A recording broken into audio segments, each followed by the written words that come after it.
Boa tarde, pessoal. Eu vou começar pedindo desculpas, assim, eu não estou acostumado a fazer essas apresentações, essa agonia de algumas pessoas. A plateia é em decorrência disso.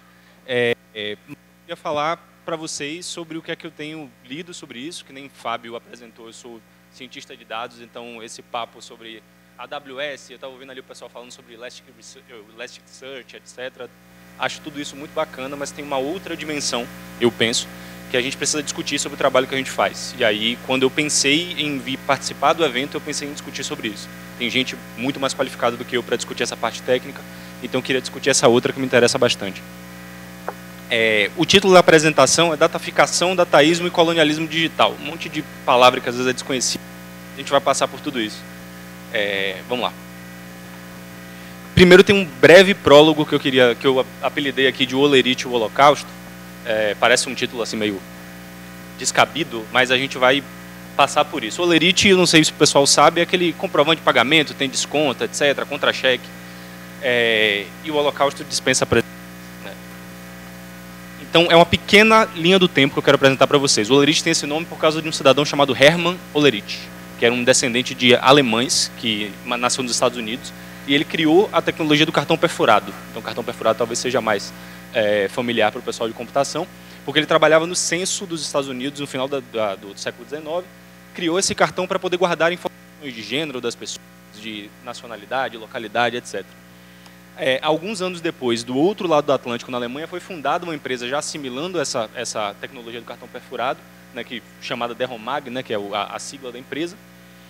Alguns anos depois, a operação dessa máquina de contagem para que era usado o cartão perfurado, ainda nos Estados Unidos, do lado de cá, incorporada pelo conglomerado CTR, né, que é o Counting, Tabulating and Recording, e em seguida a Deromag, na Alemanha, se tornou subsidiária da CTR, que no ano seguinte, em 1924, foi renomeada IBM. Então talvez a IBM seja mais do conhecimento das pessoas. Essa é a parte do Olerite. Em janeiro de 1933, o Partido Nazista ascende ao poder na Alemanha, e alguns meses depois, 2 meses depois, é estabelecido o campo de concentração de Dachau. É o primeiro grande do que a gente chamou hoje de evento histórico do Holocausto. O governo alemão anuncia um censo, sobretudo para identificar pessoas judias, Romani, né, que é o que a gente antigamente chamava de ciganos, e outros grupos étnicos minoritários, e o Deromag, a empresa na Alemanha, subsidiária na Alemanha, oferece os serviços de cartão perfurado para identificar essas pessoas. Lembra, o cartão perfurado tem a capacidade de identificar o gênero, etnia, etc. O CEO da IBM vai à Alemanha, e a IBM investe mais de 22 milhões de dólares, em valores atuais, na subsidiária, e é aí que se é estabelecida a primeira fábrica da IBM na Alemanha. É nesse contexto. E o resto, acho que a gente sabe no que é que deu isso. Quais são as consequências. Esse é o prólogo da apresentação, porque ela tem muito que ver com a responsabilidade e como o trabalho de tecnologia se insere em uma dinâmica econômica e política mais ampla.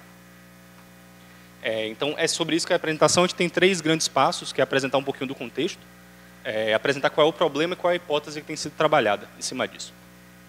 Primeiro, o contexto. A principal referência aqui, as referências no final, eu depois vou tentar... Tá certo, foi mal. Eu vou tentar depois compartilhar com o pessoal a apresentação, então todas as referências para quem se interessar pela discussão mais longamente, mas a referência aqui é sobretudo Van Dijk, eu não sei, ela é holandesa, é uma mulher, uma pesquisadora sobre mídias, ela escreveu esse artigo em 2014. Então, para as palavras do título, dataficação, uma transformação sistemática dessas ações sociais em dados quantificados online. Então, se eu dou um like na rede social, se eu abro determinados anúncios, etc., estou gerando dados a partir disso. A esse processo de transformação de todas essas ações em rede, eu chamo esse processo de dataficação, essa produção sistemática de dados. E o dataísmo, a gente vai chamar, é uma ideologia, que ideologia não no sentido de partidária, partido X. Ideologia... Está funcionando o microfone? Beleza. Porque às vezes para mim falha um pouquinho. A ideologia no sentido de uma concepção idealizada da realidade, que não necessariamente condiz com o que é o fato. Então, ela é caracterizada por essa crença difundida que essa quantificação objetiva difundida nessa quantificação e na possibilidade de rastreamento dos comportamentos. Então, eu tenho, por exemplo, nas redes sociais, eu interajo, nas redes sociais reais, vamos dizer assim, eu interajo com as minhas amizades, eu falo alguma coisa, eu converso com essas pessoas, e aí todas essas interações são moduladas em formas específicas de interação, que é curtir, que é mandar DM, etc. esse dataísmo, essa ideologia, ela também envolve uma confiança nas instituições que coletam, interpretam e compartilham esses dados, né, que são amealhados, são reunidos a partir das mídias e das plataformas, mas a gente já sabe, no mínimo, desde Snowden, que a gente tem instituições, algumas públicas, outras privadas, como a NSA, que reiteradamente desrespeita essas decisões e desrespeita direitos de privacidade, etc. Então, aí começa um pouquinho a tensão do problema. Então, primeiro, uma crítica que eu vou chamar aqui estou usando chamar de epistemológica, embora não entenda muito de epistemologia, que é a gente discutir se esses dados têm a capacidade de representar essas relações sociais. É a primeira pergunta que a gente vai fazer. Eles são, de fato, uma representação? Então, Van Dijk vai dizer, por exemplo, que os metadados estão para os comportamentos humanos da mesma forma que a ressonância magnética está para o organismo. Então, quer dizer, a doença que eu observo em um exame de diagnóstico, ela não está no exame. Ela é uma interação entre a informação que está no exame e a expertise do profissional que está avaliando o exame. Então, na verdade, é uma interação, não é inato do dado, ou seja, não é inerente ao dado essa informação que eu estou tendo. Há uma relação entre quem observa e o que é observado. E embora esses likes e trending topics e de quaisquer outras redes, não é um ataque pessoal, né, a uma pessoa jurídica, aqui é uma reflexão sobre o papel do nosso trabalho, embora esses likes e trending topics sejam vistos como ícones de interação social online espontânea, eles não são espontâneos. Essas reações são pensadas como formas de interação específica para capturar informações específicas sobre os comportamentos das pessoas. Então, toda a análise de dados está inserida em um plano interpretativo. Eu não adiciono reações numa rede social porque eu acho que essas reações mapeiam todas as possíveis interações, mas porque eu tenho um interesse em interpretar essas ações e, em algumas situações, capitalizar essas ações. Aí a nossa crítica, que era apenas, entre aspas, epistemológica, o dado representa ou não essa interação, ela passa a ser técnica. Porque aí essa captura de dados passa a ser atravessada por um interesse econômico. Eu quero esse dado para poder oferecer um produto semelhante, né, para poder vender isso para possíveis anunciantes, uma vez que eu saiba o comportamento dessas pessoas. Então, esses algoritmos empregados por empresas como Google, Twitter, etc., eles são seletivos e manipuladores. Aqui não é no sentido moral da palavra manipulador que eu empreguei, é no sentido de modulador, talvez devesse ser até a palavra que eu empregasse. Quer dizer, ele influencia esse comportamento por mais que não se perceba, não necessariamente atribuindo malversação a isso, mas ele tem a capacidade de, como eu disse, modular esse comportamento. Então, isso promove a crença de que as plataformas são meras facilitadoras. Então, a rede social só está lá, é você que interage com as pessoas, o conteúdo produzido é uma emanação da sua interação social com as suas amizades. E o monitoramento dessas redes provê informação a serviços de polícia e vigilância, assim como profissionais de marketing. Então, a mesma captura que serve a profissionais de marketing, que faz um trabalho muito importante, pode servir a dispositivos de vigilância e de policiamento, como a gente já sabe que aconteceu. E aí a nossa crítica, que era epistemológica, virou econômica, agora ela vai política. Esses dispositivos de policiamento e de vigilância servem a quem? Eles estão atuando a troco de quê? Então, não há separação entre essas instituições que coletam e processam os grandes dados, as agências politicamente implicadas em regulá-las. Então, quer dizer, o poder sobre a coleta e interpretação é transferido do setor público para as corporações. Então, a gente tem uma situação em que os estados não são capazes de regular. Então, eu não acho que eu sou a única pessoa que já teve problema com empresas que provêm serviços de tecnologia, o Estado não é capaz de regular isso, então transfere parte da responsabilidade para o setor corporativo. O contexto de geração e processamento desses dados se torna aparentemente intercambiável, não faz diferença, sabe? Se a gente está numa situação de pandemia, eu estudo na Universidade do Estado da Bahia, eu preciso de um dispositivo de ensino remoto. Então, não faz diferença se a UNEB está produzindo essa tecnologia ou se é a Microsoft que está oferecendo um pacote do Teams ou o que é que seja, o M365. Não vai fazer diferença. Para a gente que está usando, aparentemente não faz. Então, fica intercambiável. Van Dijk, inclusive, usa uma frase com a qual eu não concordo plenamente, vou falar brevemente por quê. Ela fala, se o Big Brother, uma referência ao livro 1984, que influenciou o programa de televisão, retornasse no século XXI, seria na forma de uma parceria público-privada. Eu não concordo plenamente com essa frase, eu entendi a crítica que ela está fazendo, mas boa parte de absurdos que nós observamos historicamente são parcerias público-privadas. Eu estou sendo anacrônico porque essa é uma expressão recente, mas se a gente pensar, por exemplo, no tráfico escravagista, ele era uma parceria público-privada. Né? O tráfico escravagista começa com um decreto da Rainha Elizabeth, no século XVI, mas quem fazia o tráfego, né, digamos assim, ou o tráfico em si, eram empresas privadas. Né? Inclusive, algumas das primeiras bolsas de valores são fundadas para você poder financiar coletivamente empreendimentos ultramarinos, né, como o caso da Companhia das Índias Ocidentais. Então, quer dizer, essa parceria público-privada, que não é do interesse humano das pessoas, é algo antigo. Isso não é do século XXI. Por isso eu não concordo plenamente, mas eu entendi a crítica que ela está fazendo. E aí, a partir disso, ela formula o que ela vai chamar de dataveillance, que a gente traduz como vigilância de dados. O título do artigo é esse, dataficação, dataísmo e dataveillance. Então, essa vigilância ela vai consistir no rastreamento contínuo. Então, agora, não mais é preciso que você estimule a captura. Eu vou estar capturando o tempo todo. Qualquer tipo de interação que você faz, você abre um arquivo no seu computador, isso é registrado. Em que momento você abriu, em que momento você modificou, que artigo foi, que arquivo foi, quem é o dono desse artigo. E as Big Techs constantemente medem forças com comissões de comércio e tribunais em defesa desses voláteis termos de uso, que vão mudando. Não sei se vocês viram, há poucas semanas o Zoom teve uma polêmica. O Zoom poderia processar imagens internas das chamadas ou não, o pessoal levantou o questionamento, o Zoom deu para trás, etc. Então, tudo é muito volátil nesse caso dos direitos. E aí, qual é a diferença que eu vou fazer? Por que é que a apresentação tirou essa parte de vigilância de dados? A provocação que eu quero fazer é extremamente importante o que o Van Dijk está trazendo sobre vigilância de dados. Mas a pergunta que me veio quando eu li a primeira vez o artigo é: que parte disso ou que outros atravessamentos esse processo tem para a gente que fala? Eu estou na Python Nordeste. Eu não estou falando, o Van Dijk está falando da Holanda. A perspectiva dela sobre o que é direito, sobre o que é democracia é muito diferente da gente. Então, qual é essa diferença? Eu, como uma pessoa, eu inclusive falhei na autodescrição. Agora que eu estava tão nervoso para apresentar que eu esqueci de fazer isso. Eu sou um homem preto, com cabelos em dreadlock, 1,83 m, estou com a camisa do Partido dos Panteras Negras pela Autodefesa, calça jeans e All-Star.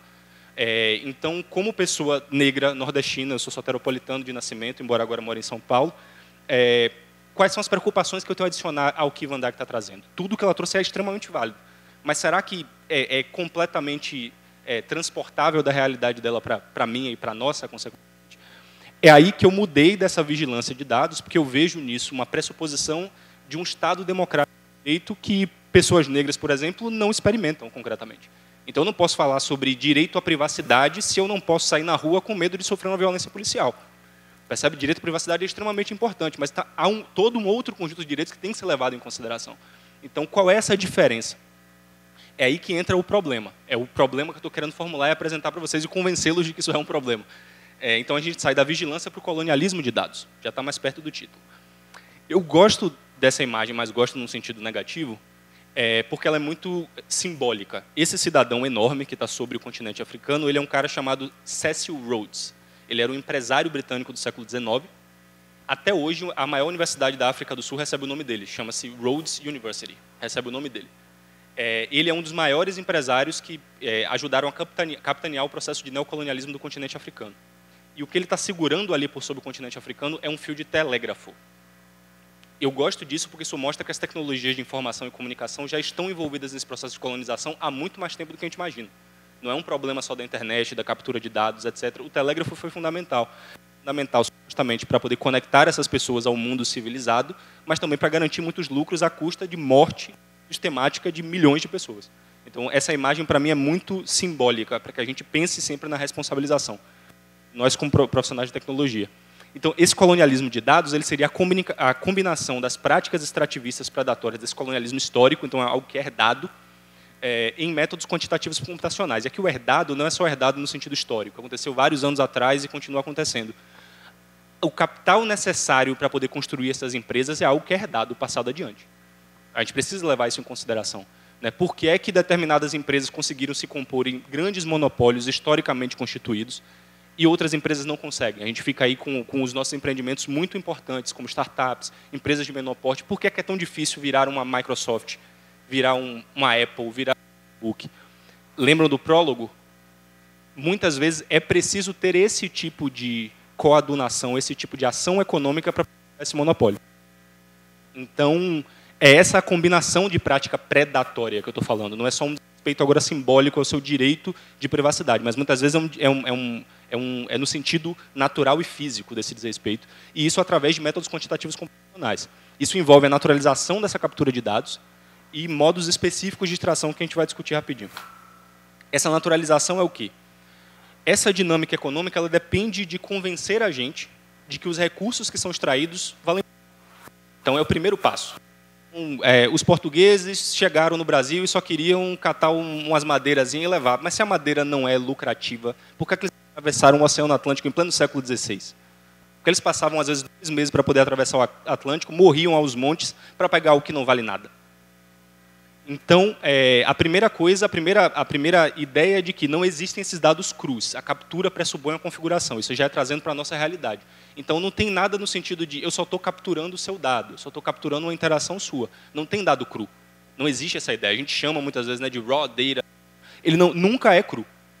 Eu tenho um JSON, ele não está estruturado. Eu posso usar muitas outras expressões, mas ele nunca é cru. Ele sempre tem uma camada interpretativa. E esses recursos naturais não são baratos. Essa barateza, entre aspas, é racionalizada. Eu preciso convencer as pessoas de que não vale nada. E como é que ela é racionalizada? Tem uma racionalidade social. Então, eu vou retratar esse trabalho envolvido com compartilhamento. Então, você só está curtindo. Pô. Eu só estou pegando minha foto e passando no IA para poder transformar e mudar a estética, ou aparecer com um filho. Eu só estou colocando minha foto na rede social. Isso, em nenhum momento, é uma condenação de quem faça isso. Mas a gente precisa entender quais são as implicações desse tipo de compartilhamento. Não é nenhum problema colocar a foto no Instagram. No Instagram eu também tenho, gente. Mas não é nenhum problema, a gente só precisa entender. Tem também uma racionalidade prática, que vai promover essas grandes corporações como as únicas que têm esse poder e capacidade. Então, o que eu falei da UNEB, por exemplo. A UNEB não vai ter uma estrutura, a Universidade do Estado da Bahia é a minha alma mater, foi onde eu fiz graduação. Ela não vai ter estrutura para poder criar uma ferramenta, um espaço de trabalho remoto. Então, é mais fácil logo entregar para a Microsoft, que tem o know-how para poder fazer isso. Uma racionalidade política, que é para convencer a gente de que nós somos os beneficiários disso. Então, a gente não pode reclamar. Você está usando, você está reclamando de quê? Mas isso é um impedimento à reflexão. Quer dizer, eu estou usando, eu sou beneficiário disso, e em nenhum momento eu sou aqui um tecnófobo, sabe, gente? Esse negócio do dilema das redes, de que o problema é usar o celular, eu não acho que o problema é usar o celular de jeito nenhum. A grande pergunta é a gente está usando para o lucro de quem e para o benefício de quem. Então, um exemplo disso é o Free Basics na África. É um projeto do hoje Meta, que é supostamente motivado por um desejo de conectar o mundo. O Mark Zuckerberg já trouxe isso, ele acha que é um direito fundamental o acesso à internet. Mas esse programa foi banido na Índia por denúncias de desrespeito à neutralidade das redes. Então, você não pode acessar qualquer site, precisa acessar através do aplicativo do Facebook, etc. E o objetivo real parece ser a dominação do cenário global da internet, ou seja, uma monopolização, uma oligopolização, geralmente, desse cenário de internet. Isso quem diz é Timothy Carr, da aliança Save the Internet. Existe uma crítica muito mais longa, eu não vou me demorar quanto aqui. As referências vão estar lá se vocês quiserem seguir essa discussão, inclusive para não concordar. E que modos de distração são esses? Plataformas, sobretudo. Plataformas envolvem redes sociais, formas de trabalho, né? Eu vou fazer freelance, microtrabalho digital, tudo isso é plataforma.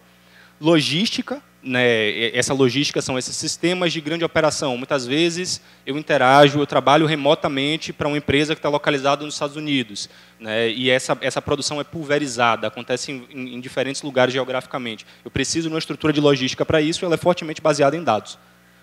E uma autocoleta. Então, eu tenho um dispositivo móvel, eu tenho um relógio, e quando começo a correr, eu faço atividade física, eu começo a registrar, estou malhando, né? Comecei a correr, estou caminhando. Então, essa também é uma forma de autocoleta. Essa forma de autocoleta, para que a gente entenda qual é o impacto disso, eu trouxe um exemplo que a mim, particularmente, indigna bastante. Foi uma briga que houve entre a Amazon e o parlamento britânico. Tem esse vídeo no YouTube, se vocês quiserem assistir. Então, a denúncia foi feita originalmente por um funcionário de 63 anos da Amazon. Os funcionários que trabalham com empacotamento e com prateleiras, eles usam dispositivos, a gente chama de wearables, né, esses relógios, etc., para poder acompanhar a produtividade média. Coleta dado de todo mundo e calcula quantas caixas ou quantas encomendas estão sendo empilhadas na média. Quem fica abaixo da média recebe 3 strikes, 3 avisos. No terceiro aviso é levado para a gerência. Quando ele completou o terceiro strike e foi levado para a gerência, ele explicou, está frio, eu tenho 63 anos, eu não consigo trabalhar mais rápido do que isso. E aí, diante da denúncia do parlamento, no primeiro momento foi negado, a gente não demite ninguém com base nesse tipo de produtividade ou em dados coletados, mas, em última instância, ele acabou cedendo e reconhecendo que, se eu acompanho, se eu faço esse acompanhamento, eu não vou conseguir garantir que, de fato, não tem a ver com a produtividade que eu estou observando, e mais com outros aspectos de cultura, etc. É muito difícil fazer essa separação. Então, relações públicas da Amazon, no continente europeu, a gente não está falando nem da nossa realidade de precarização de trabalho, está falando na Inglaterra, admitiu esse tipo de coisa, que esse tipo de autocoleta está servindo, inclusive, para uma superexploração dessas pessoas que estão trabalhando na empresa. E aí uma das respostas que a gente observa nas redes sociais tem sido essa organização das pessoas que trabalham nessas grandes empresas. Então, por exemplo, a Amazon Labor Union, que é um grande sindicato que foi fundado por trabalhadores da Amazon nos Estados Unidos. A pessoa que liderou esse processo de fundação desse sindicato foi um cidadão que ele começou a liderar os protestos contra as medidas de segurança durante a pandemia. Ele achava que o que estava sendo feito na Amazon não era o suficiente para garantir a integridade das pessoas que lá trabalhavam. E ele foi demitido. Algumas gravações que vazaram mostraram que os gerentes se referiam a ele como uma pessoa não inteligente nem articulada, e por isso não era uma ameaça. E ele, indignado com isso e observando a ausência de gerentes negros na empresa, ele quis fazer a direção engolir suas palavras. Já está uma dica aqui, mas eu acho que no momento em que eu disse que os gestores o viram como não articulado ou não inteligente, você já consegue imaginar qual é a cor de Smalls. Eu não coloquei a foto dele porque acho que é desnecessário. Esse é o tipo de situação. Quando a gente tenta organizar uma resposta, geralmente é esse tipo de reação que aparece. E outra iniciativa que tem sido semelhante é a dessa sindicalização dos trabalhadores da Alphabet. A Alphabet, gente, é o nome de uma holding que hoje é dona do Google. Ou seja, a Alphabet a gente vai usar como termos intercambiáveis aqui, não são diferentes. Então, essas pessoas subcontratadas da Google, elas contratadas pela Accenture e prestavam serviço para o Google. Elas votaram em julho em favor da sindicalização e, ao voltar ao trabalho, descobriram que foram demitidas. Acho que, mesmo entre práticas de recursos humanos mais clássicas, isso é um absurdo. E a Alphabet, a holding que engloba o Google, lavou as mãos dizendo que não tem controle sobre essa contratação. É um problema da Accenture com as pessoas que trabalharam. Então, é a gente negociando com o patrão, dá nisso. E aí eu vou trazer mais um caso, agora especificamente da nossa realidade, porque a gente está falando muito de um contexto estadunidense, europeu. O TJSP firmou um contrato com a Microsoft, originalmente, sem licitação, então já desrespeitando questões políticas e contábeis importantes, para poder oferecer o serviço do desenvolvimento de uma plataforma Lex, uma plataforma em nuvem, originalmente. O contrato está avaliado em mais de R$1 bilhão, feito sem licitação, e ele foi duramente criticado por especialistas em segurança da informação. O TJSP é o maior tribunal de justiça do país. Então, ele não tem só informação sobre o processo, ele tem informação sobre as pessoas. Então, eu vou entregar esses processos com informações sensíveis sobre as pessoas, o que elas estão passando, que tipo de problemas, variáveis socioeconômicas, etc., identificação, para uma empresa que está sob legislação que não é brasileira. Porque o problema é esse, eu não estou dizendo que o funcionário da Microsoft, na verdade, eu nem me apresentei, eu sou o funcionário da Microsoft, eu não tenho um problema com as pessoas que são funcionárias da Microsoft, muito pelo contrário. São colegas de trabalho, pessoas que eu respeito muito. Mas por que a gente vai entregar processos jurídicos que são do maior tribunal de justiça do país para uma empresa que não está sob a jurisdição da nossa estrutura jurídica? Com maiores que sejam as críticas que a gente tenha. Mas é, no mínimo, uma questão de risco à segurança e interesse nacional. Por isso o CNJ barrou para além de uma questão contábil, para além de uma questão da falta de licitação, tem um risco à segurança e interesse nacional. E tem o caso da USP e do Google. E aí também venho trazendo experiências pessoais. Eu sou egresso da USP. Toda a suíte da USP hoje, os e-mails, etc., Drive, é tudo do Google. O Google firmou esse acerto em 2016 com a Universidade de São Paulo. E, no final do ano passado, anunciou agora que os drives que antes eram infinitos, entre muitas aspas, não tinham limite de memória, vão ser suspensos. E vai ser estabelecido um limite de 100 terabytes para todos os usuários da maior universidade da América Latina. Então, desde 2016, a USP economizou por ano R$6 milhões ao utilizar. Então, é aquilo que a gente está falando sobre a racionalidade prática. É óbvio que o Google vai fazer isso de forma muito mais eficiente do que a universidade pública, que aí vai ter que prover recurso público para desenvolver esse tipo de ferramenta. Agora, quem prover a ferramenta disse, você só vai ter mais se você pagar. E tenho certeza que vai ser muito mais caro do que os 6 milhões por ano para isso. A USP hoje está trabalhando, isso é algo ainda em aberto, está trabalhando no desenvolvimento de uma ferramenta, enquanto tenta manter essa contenda para que a gente usufrua. Porque, nesse caso, são tanto alunos atuais quanto ex-alunos na USP também. Tem direito ao e-mail, então, que eles chamam de alumni, o domínio alumni. Então, eles estão tentando desenvolver essa ferramenta, é algo que não está muito bem resolvido ainda.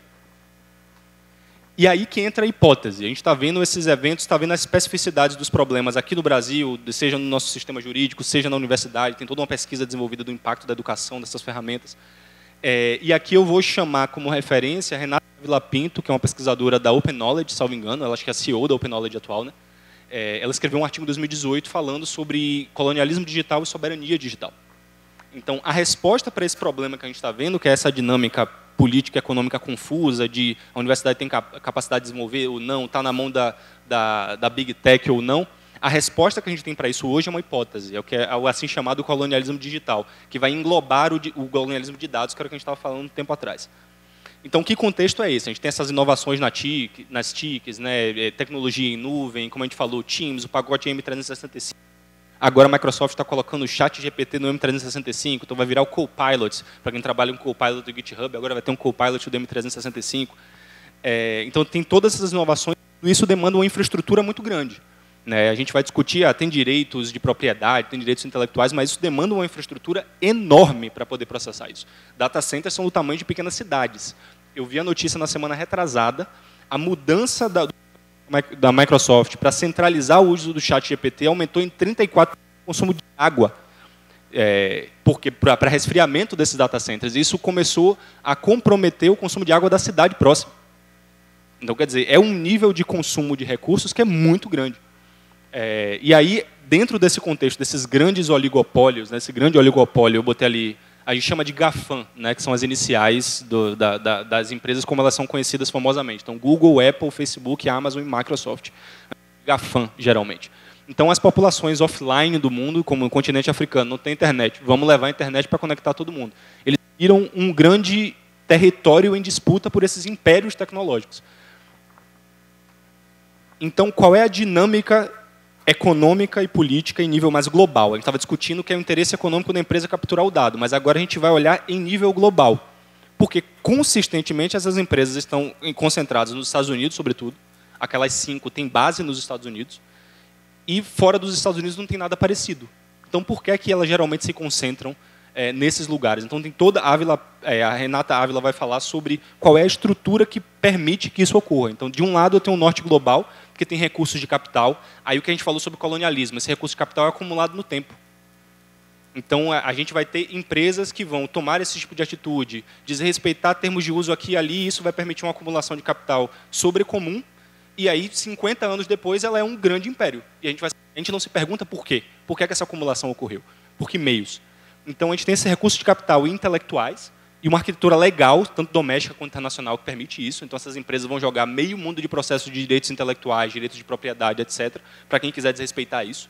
Então, houve uma anedota, alguns anos atrás, que a Samsung queria patentear o tablet retangular. Sabe como é? De uma coisa sem pé na cabeça. Entendeu? E disponibilidade de capital financeiro. Do outro lado, vai ter esse sul global, que vai ver uma realidade de austeridade fiscal. Então, o que a gente está falando sobre a USP? A USP vai ter um orçamento cada vez mais apertado. Depois que eu precisar desenvolver uma tecnologia própria para os estudantes da USP, eu não tenho dinheiro para fazer. Porque eu tenho que pagar bolsa de pesquisa. Embora as universidades públicas no Brasil sejam as responsáveis pela pesquisa, elas não têm orçamento para isso. Então é mais barato, é mais rápido, é mais fácil contratar uma grande empresa para poder fazer isso. E depois a gente não vai ter controle de auditoria sobre isso, porque a USP não vai ter nenhum poder de auditar o que é que o Google está fazendo com os dados que está amealhando. Então, essa desigualdade digital, ela compromete a educação e a pesquisa, a produção de novas tecnologias e agrava a dependência tecnológica.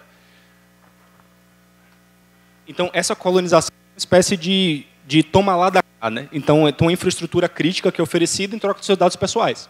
Eu vou oferecer para você todo um workspace de trabalho, né, na universidade, na área de saúde também é uma área que tem muita presença disso. Você só precisa me oferecer seus dados de volta. Eles não valem nada. Lembra da racionalidade que a gente falou antes? Você só precisa dar seus dados. É só isso. Mas se eles não valem nada, por que seu modelo de negócio é baseado nisso?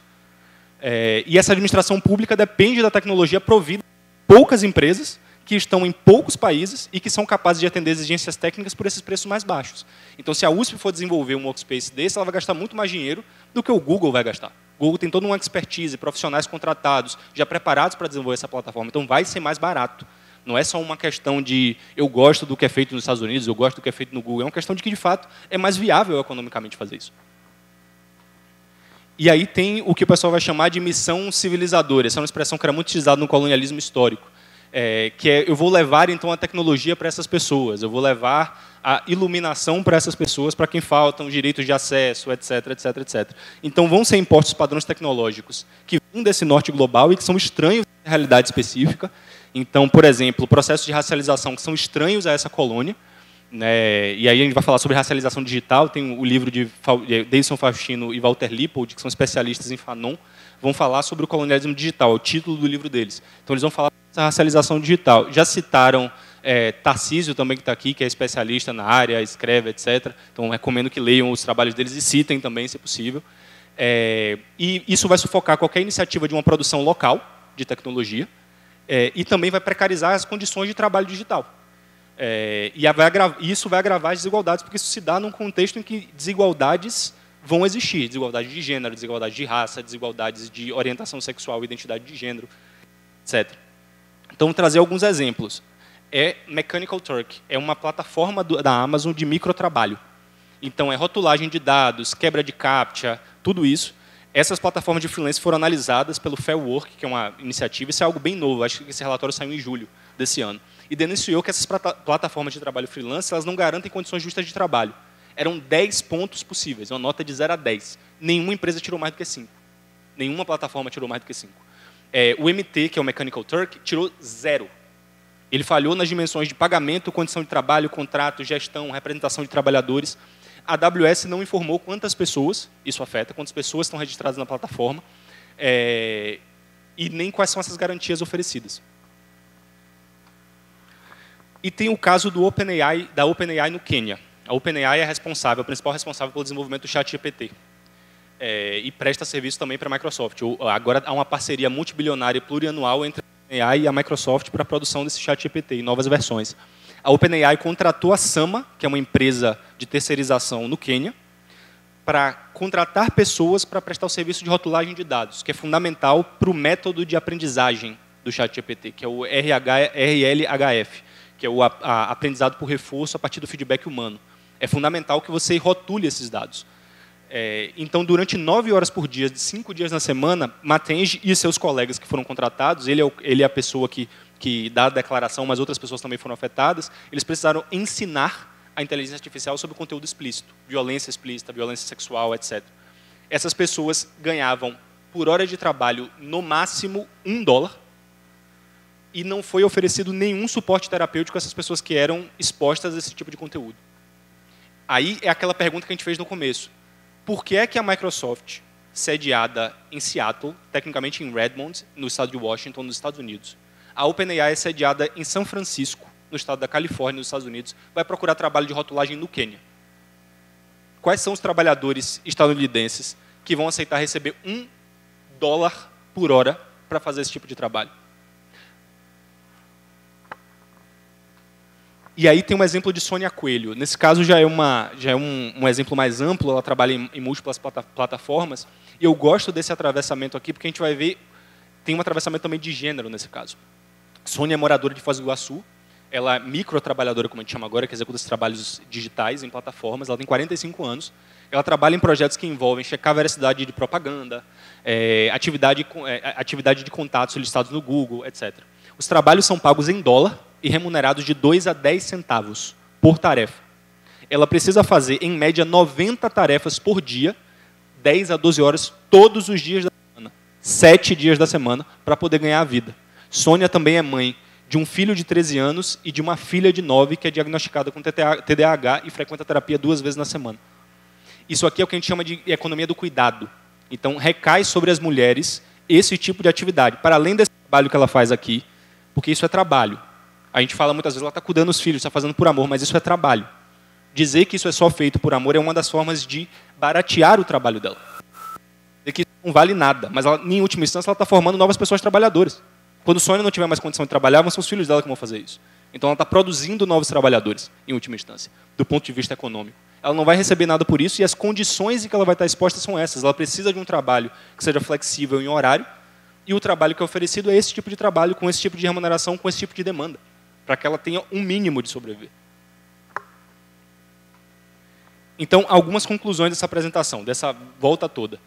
São contextualizações de situações mais amplas. Muito do que eu estou dizendo aqui não é novidade, da dinâmica de trabalho. Sabe? A gente vê pessoas que estão batalhando para poder ter uma condição decente, estão tentando conseguir vagas em empresas estrangeiras para ter melhores condições de trabalho. Isso não é nada novo.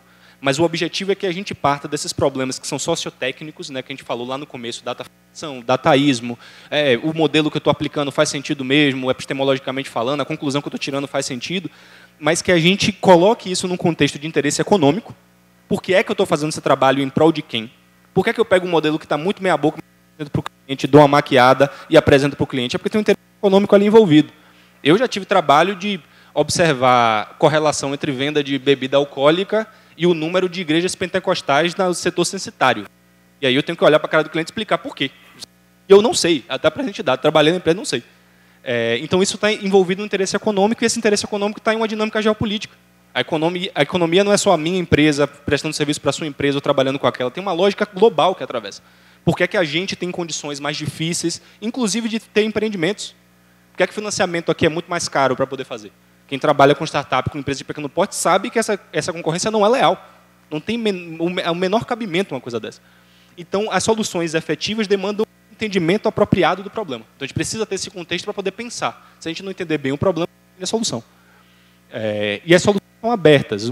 A gente vai se perguntar, isso é o capitalismo funcionando como ele sempre funcionou, vai ser sempre, etc. Ou existem novas relações sociais aí envolvidas? Né? Isso preconiza novas relações sociais. E a tecnologia existe em um mundo onde racismo, machismo, LGBTfobia, etc., existem. Então, a gente achar que não vai fazer diferença. Eu já cheguei a ouvir colega dizendo que foi demitido, e aí, se o gerente dele fosse preto ou branco, não faria a menor diferença. Então, assim, repare, aí eu perguntei a ele, quantos gerentes pretos você tem? Nenhum. Então, assim, será que não faria a menor diferença? Você nem sabe, você nunca viu um gerente preto trabalhando com você. Então, essas realidades existem, só que não é de nenhuma maneira uma condenação de, poxa, eu estou trabalhando para uma Big Tech, etc., eu também trabalho. A gente precisa trabalhar, a gente precisa de salário, a gente tem conta para pagar, a gente tem aluguel, etc. Não é uma condenação do comportamento das pessoas. Não é só uma questão moral, mas a gente precisa entender. Foi isso que motivou, por exemplo, por isso que eu trouxe essa situação das sindicalizações. A gente precisa entender isso. Há pouco saiu um anúncio de vaga da IBM, contada lá no prólogo, em que ela exclui pessoas de Minas Gerais. E aí o pessoal ficou se perguntando qual é o problema em Minas Gerais. Eu morei em Minas Gerais um tempo, muito de Belo Horizonte. O problema é que a IBM foi caracterizada no estado de Minas Gerais como uma empresa de tecnologia. E em outros estados ela tá tensionando para poder ser caracterizada como empresa comercial. Porque uma empresa de tecnologia, por conquista dos sindicatos, precisa reduzir a carga de trabalho de 44 horas semanais para 40, precisa pagar PLR, entre outros benefícios. Então, como ela já está caracterizada como de tecnologia em Minas Gerais, ela excluiu as pessoas de Minas Gerais da vaga, para que ela possa anunciar vagas de 44 horas. Então, se eu não entendo essa dinâmica, eu não vou entender por que a IBM está excluindo especificamente Minas Gerais. Eu não vou entender quais são as consequências práticas. Por que a IBM estava envolvida no Holocausto? Porque o CEO da IBM odeia judeu? Não, é porque dá dinheiro, gente. Em resumo, é isso. É lucratividade, é acumulação. Se eu estou perfurando o cartão para registrar os corpos que vão ser empilhados de pessoas judias, não faz a menor diferença. É mais um corpo que eu empilho e jogo numa vala. Essa é a perspectiva de uma empresa desse tamanho. Então, essa tecnologia existe dentro desse tipo de contexto. Aqui faltou também antissemitismo, que é no caso do prólogo. E aí a gente vai e volta, a gente pode ter diferenças políticas, a gente pode ter diferença de perspectiva da realidade brasileira, mas a história de toda a sociedade até aqui é a história da luta de classes. Eu não vou falar sobre a questão de classe. Sabe? Eu trabalho como PJ e recebo 20 mil, eu sou capitalista. Tudo bem, você quer acreditar nisso, você acredita. Não é sobre isso que eu quero falar sobre a luta. Isso significa que a gente só vai ter o direito garantido, só vou ter uma condição decente de trabalho, só vou ter para poder executar o meu trabalho, se eu for brigar por isso. Isso vale para a PLR que eu recebo, isso vale para a minha condição de trabalho concreta, isso vale para o meu home office que eu quero montar. Ou vocês acham que as empresas, por mera bondade, estão oferecendo, vou contratar você e vou mandar para você o computador? Eu acho que a gente tem que, de fato, o pessoal faz altas postagens nas redes sociais, agradecendo, recebi esse brinde, etc., mas é preciso que a gente tenha consciência de que esse brinde é resultado do nosso trabalho. Meramente. A empresa não está fazendo isso porque ela gostou dos seus olhos castanhos. Saca? Então, o que eu quero ressaltar é o aspecto da luta. Então, eu sou um trabalhador de tecnologia. Eu preciso entender onde é que o meu interesse se limita e onde é que começa o interesse da empresa. Né? E uma das primeiras coisas que me chamou a atenção para isso é um setor de recursos humanos, todo respeito aos profissionais de recursos humanos, mas recursos humanos. Já está dizendo. Você não é um ser humano, você é um recurso para a empresa. À medida que você pode ser um recurso para a empresa, você é lucrativo. Então, recursos humanos não está do meu lado. Quem está do meu lado sou eu. Quem está do meu lado é a pessoa que faz o trabalho digital junto comigo. Então, essas TICs, né, essas tecnologias de inovação e comunicação, de informação e comunicação, elas não superam, mas elas renovam, dão novas características a essa contradição que eu estou chamando. Estou chamando de contradição capital-trabalho. Quer dizer, existe um interesse concreto da empresa em lucrar mais, e uma das formas de lucrar é pressionar salário. No final do ano passado, para o começo desse ano, um grande fundo de investimento chamado TCI mandou uma carta para o Google, dizendo que o Google contratou gente demais e a salários muito altos. Isso estava comprometendo a lucratividade trimestral do fundo. O Google, entre outras empresas de tecnologia, não foi só o Google, não é um problema só do Google, demitiu dezenas de milhares de pessoas. Assim, não é puxando a sardinha para o nosso lado. Uma pessoa de tecnologia mobiliza muitas ferramentas. Então, 10 mil não só é um número grande em si, mas é uma quantidade de trabalho muito grande. O que é que a gente faz com uma empresa de tecnologia que tem 50 pessoas? Faz um trabalho brutal. Imagine 10 mil pessoas. Não foi o caso da Microsoft, 10 mil pessoas. O Google, eu não lembro agora a cifra exatamente. Essas pessoas foram demitidas. O mesmo fundo, depois da demissão, emitiu uma carta dizendo que esse era um bom começo. Essas empresas passaram por um ciclo de contratação fora do centro do capitalismo global. Contrataram no continente americano, no subcontinente sul-americano, no continente africano. Nesses lugares, as pessoas que trabalham em tecnologia, porque essa é a minha realidade, muitas vezes são o salário mais alto da família. Então, demitir uma pessoa é jogar a família inteira em uma situação de paupério. Então, é disso que a gente está falando, é isso que renova a condição. E agora, eu estou respondendo, por exemplo, nesse caso, o que é essa renovação da contradição. Eu estou respondendo agora para uma empresa que está sediada em Redmond. Eu não posso ir lá bater na porta do meu chefe e pedir, poxa, como é que está essa condição? Para eu ir lá bater na porta do meu chefe, eu tenho que pegar um avião, é mais de um dia de viagem, para você conseguir uma viagem de avião para lá. Então, existe, e também é preciso levar em consideração que existe uma relação aí de dialética, tem uma contradição entre essas duas coisas, que é, esse capital global, essa dinâmica global de economia, ela exige uma organização global desse trabalho, mas as relações sociais são históricas e geograficamente determinadas. Então, assim, eu acho ótimo que trabalhadores da Amazon se organizem para pedir condições melhores. Pessoas dentro dos armazéns da Amazon estavam urinando em garrafas para poder bater meta. Então, eu acho ótimo que eles se organizem para poder brigar contra isso. Pô, tem que ter uma pausa para ir no banheiro, em plano do século XXI. Só que a organização dos trabalhadores na Amazon nos Estados Unidos não resolve o meu problema. Aqui, no Brasil, com os atravessamentos que tem. Eu falei, eu trabalhei em Belo Horizonte. Eu saía da empresa de tecnologia, eu atravessei uma avenida enorme em Belo Horizonte. Quem conhece deve ter ouvido falar na Avenida Antônio Carlos, que é uma avenida que conecta o centro de Belo Horizonte a Pampulha, que fica a norte. Eu atravessei durante a primeira semana de trabalho essa avenida para poder sair do coworking onde eu estava trabalhando para o lugar onde eu estava morando, que é uma região nobre. A Pampulha é uma região nobre de Belo Horizonte. Ao sair de lá, eu fui parado 5 dias da semana pela viatura que ficou no meio da avenida. Os 5 dias, algumas vezes eram os mesmos policiais, mas eu precisava mostrar minha identidade e desbloquear a tela do celular. Aí é o que a gente falou no começo. Eu tenho uma obrigação legal de desbloquear a tela do meu celular? Eu não tenho uma obrigação legal. Mas agora pergunte a qualquer pessoa negra se o policial mandar você desbloquear a tela do celular, se ele não vai. Olhe para a cara do policial e diga, eu não vou desbloquear não, porque eu estou no meu direito. Entendeu? Então, é esse o contexto em que as relações sociais estão determinadas. É uma realidade brasileira. Estou terminando já, fique tranquilo. Aí eu só adicionei um epílogo aqui, para poder terminar, que é o iPhone e a taxa de exploração. Isso é um caderno emitido pelo Instituto Tricontinental de Pesquisa Social. Vai estar a fonte lá, se vocês quiserem pesquisar mais a fundo. Eu vou resumir o máximo possível. O preço de um iPhone 10, em 2019, era de $900 nos Estados Unidos e de $1.900 no Brasil e na Turquia. Se fosse inteiramente produzido nos Estados Unidos, ele ia custar $30 mil. Um iPhone.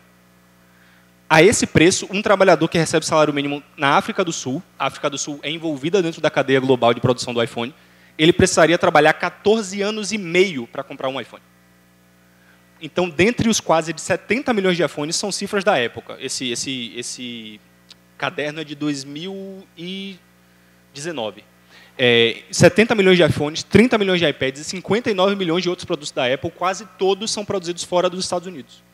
Aquela situação da OpenAI de novo. Por que é produzido fora dos Estados Unidos? Essa internacionalização, que a gente chama, tem um termo em inglês para isso, offshoring, ela ocorre por diversas razões. Busca de menores custos com salário. Então, vai ser um trabalhador do Quênia que vai estar prestando serviço para uma prestadora de serviço, da Microsoft, da OpenAI, etc., e vai receber $1 por isso. Em busca de condições mais adversas e, portanto, lucrativas de trabalho, então, jornadas longas, falta de sindicalização.